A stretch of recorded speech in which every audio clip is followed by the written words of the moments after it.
For many years, I've been a YouTuber.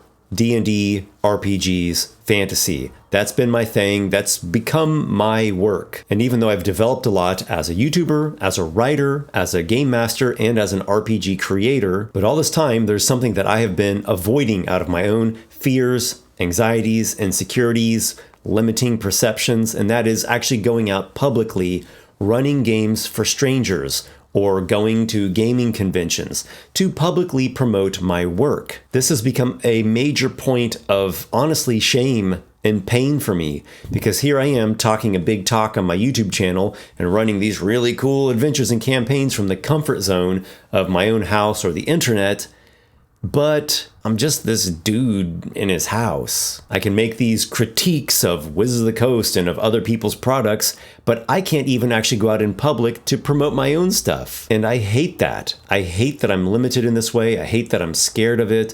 I hate that I have this kind of limiting belief. Honestly, it's made me self-sabotage on a number of occasions before. Opportunities that I had to go and do cool things and connect with other people, and I would always kind of weasel around and hem-ha and never actually do it. In one case, I even had a panic attack as I was boarding a plane to be flown to New York City. The pain of regret is crushing, so I've given myself a quest to face this inner demon. I'm going to start small. The first step is I'm going to run a public game for strangers at a local gaming store. Just the gaming store that's closest to my house, which actually happens to be one of the cooler gaming stores in my city, in my opinion. So I'm going to get that ball rolling right now. I'm not going to call them. I'm not going to email them. I'm going to go in person and talk to somebody there and just ask some general questions.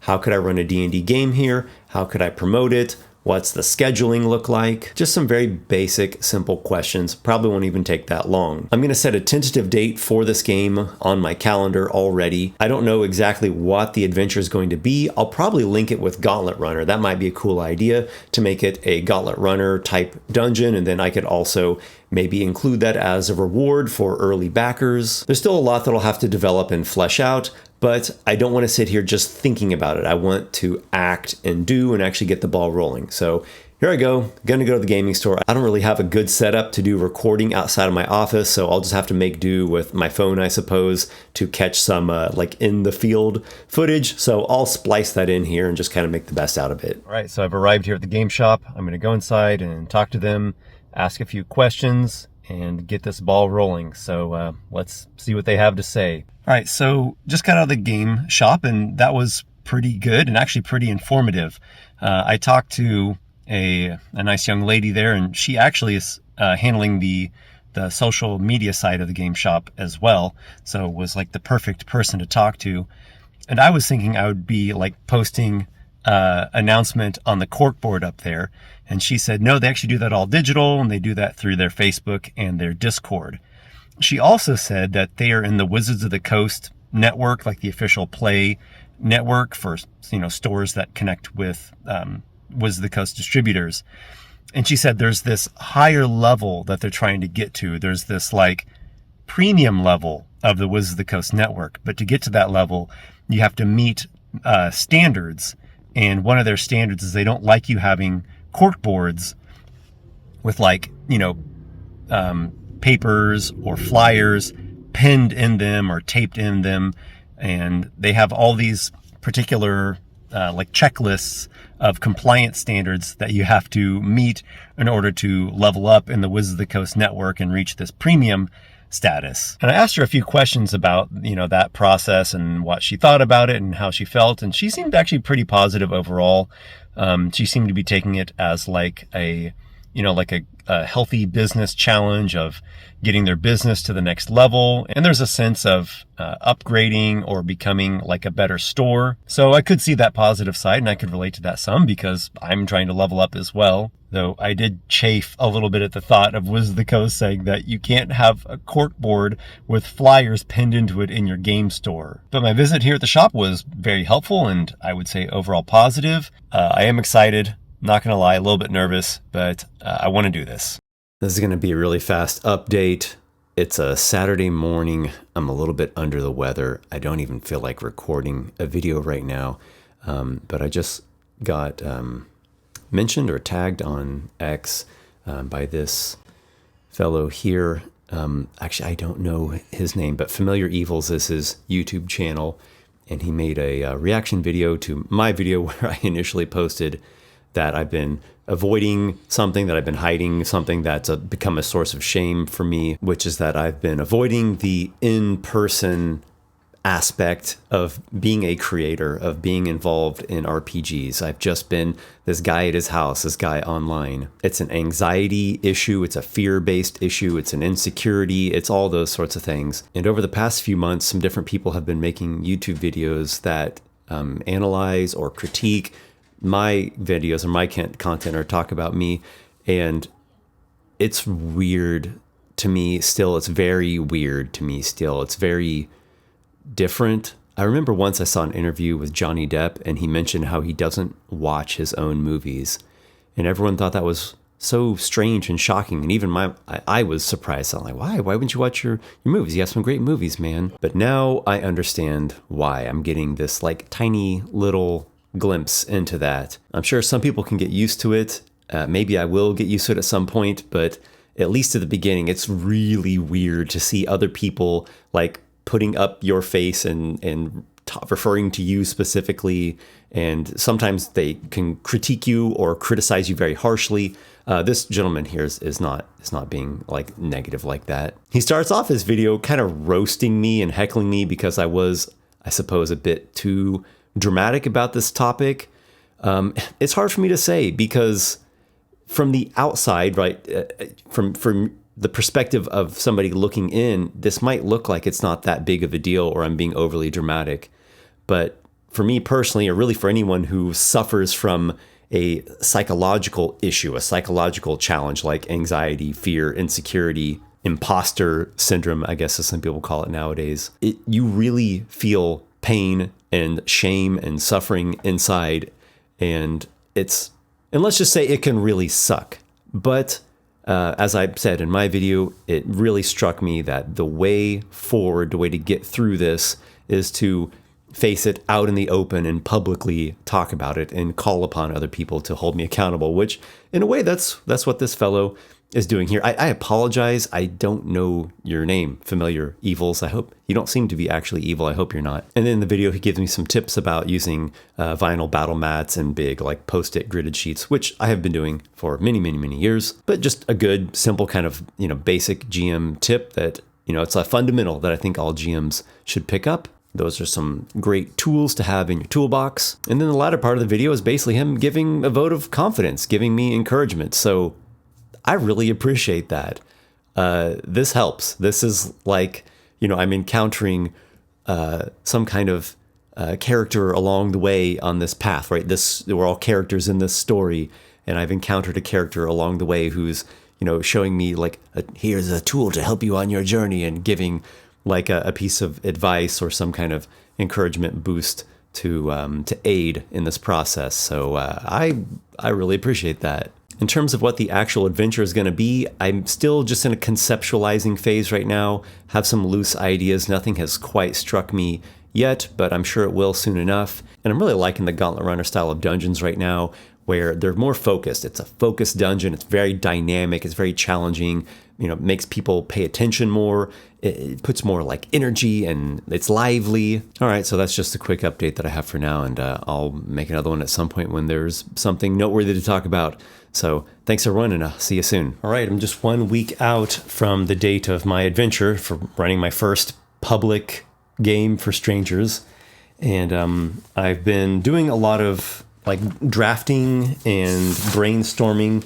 You probably can't see this. Maybe I'll do a scan of it, but the approach I've taken to this adventure is to first get like ideas noted down on paper. And I started off by doing like an abstract version of the dungeon map, just like I think this chamber will go here, and I think this chamber will be over here, and here are my like initial concepts for what will be in those chambers and how they might interact with one another, to get a basic idea of just like the flow of action in the adventure. And just done very, very light sketches. Yeah, I know you can't see this. I then got some graph paper and made a little bit more of a well-defined dungeon map. It's going to get revised even further, but it's taking more shape now. And I've got a Google Doc where I'm transferring these concepts onto there, where I can actually put, a real focused eye on them and really develop the ideas better and get kind of the kinks ironed out. And then I'll go on to produce the actual final version of the dungeon map. It's going to look really cool. The players are going to enter through this corridor, and then there's going to be enemy monsters in an adjacent parallel corridor, and they're all entering into this gauntlet dungeon at the same time. And there's this boss monster, it's a demon, who's trapped inside of this ice sphere, hanging from the ceiling, probably by a chain. And then underneath it is this pit of spikes. And there are these different rooms with elemental associations. And the enemy monsters, I think they're kind of lesser demons. They're trying to get their leader freed from this ice globe prison. And he's quite strong. He could probably devastate the party. It wouldn't be an absolute complete TPK with no hope whatsoever, but it would be extremely brutal. And chances are the party wouldn't be able to defeat that enemy monster. I think I'm going to base it off of the Vokasu demon from Esper's Emporium of Esoterica, which is kind of a monkey demon with some poison type effects. So it's a very flavorful, interactive type dungeon. Like all the Gauntlet Runner dungeons, a lot will depend on the player's decisions. If they can be perceptive and smart, they can notice things and find solutions that will make it a lot less deadly. But if they go about it just in sort of a brute force kind of way, that does make it a lot harder. Not impossible, but in Gauntlet Runner, players really get rewarded for being smart and clever and piecing things together. And in this one, if the players can be clever, they can put together certain dungeon pieces in just the right way that will set off a chain reaction that really is going to help lead to their success in this otherwise very difficult dungeon. And I did look at the Game Shop's Facebook page and Discord. It's called One Drop Game Shop here in Wichita, Kansas. It's a cool store. And they've made posts announcing this adventure on both those platforms. And it says right on there, we're so happy to host for Esper the Bard, a once-in-a-lifetime adventure. And so I didn't actually say anything about my YouTube channel or my work or anything. I really just walked in there and said I wanted to run a game, but I guess they figured it out. I don't know. This is all kind of new and different to me. I'm used to separating my online work from my in-person life, but that's part of this quest. I don't want those things to be completely separated. I want them to integrate. Esper the Bard's One Drop Game Shop One Shot. That's a mouthful. All right, so I'm going to get back to revising and creating the final version of this dungeon. I'm very excited about it. I'll update you guys again. All right, the big day is here. I'm about to go into the game shop. I've been working on the dungeon quite a bit these past few days, especially working on the map and just designing everything about this dungeon adventure. It's called Conflux Crucible. So really happy with it. I think it's a super cool dungeon. Hope the players like it, whoever the players might be. I'm about to meet them. And feeling a little bit nervous, but also excited. So here we go. I'm gonna head in there and get this session underway shortly. 2. Again, now it hit it. Carry on. You didn't go to the illusion? You take 8 lightning damage. Do you get out of the way? Yeah, if I can now. Okay. So I'll call off the initiative since you all are sort of out of harm's way. All right, you reinvigorate yourself with cure wounds and soothe the terrible scalding that is painting all over, and then you go to back up this way, make an acrobatics check. Victory, everyone! Yeah! Sweet! That was awesome. There was a moment there where I thought, oh, I don't know if they're going to pull this off. I like how the very first idea I was thinking You're still here. No, that was awesome. I have a question. Well, just a little bit ago, I got back from the game shop after running my first ever public game of D&D. Overall, it went good. It went quite well, and the players enjoyed it a lot. I did have a good time. I also felt a bit nervous, a bit awkward, a bit uncomfortable. So I think it's definitely something I would need to do a lot more of before I could really get into my element and really hit my stride, so I probably should do more in-person games. In fact, I'm sure I will. I want to. But the players had a great time with the adventure. The dungeon is called Conflux Crucible, and I really like the dungeon. I was able to take some good notes from a playtest standpoint, so I'll do some revisions and a bit more crafting with that dungeon, but overall it was quite successful, and the players achieved victory in the dungeon goal, and the sort of climactic moment of it really was pretty fantastic. I even got some like genuine oohs, like gasps of genuine surprise from the player, so that was cool to see. Nobody died. One character we thought died, but then we realized he had a feature that actually kept him at 1 hit point, though he did almost die twice. So this was a Gauntlet Runner style dungeon where you get into the action fast. You start off right at the beginning of the dungeon, and you're going through this kind of perilous dungeon trial with a clear objective, and it's very dynamic and interactive, and the player choices really matter. And it was cool just to connect with these guys at an actual local game shop in person. So I have faced down this dragon, and I have survived the encounter. I could definitely see myself doing more of these challenge type videos. Thank you for accompanying me along this process. And yeah, I've got some cool ideas for more personal quests to go on, so I'll share those with you all sometime in the near future. If you're curious about this dungeon, Conflux Crucible, it is going to be part of my Gauntlet Runner Kickstarter. I haven't made the final decision on it yet. Will it be just part of like pre-launch rewards?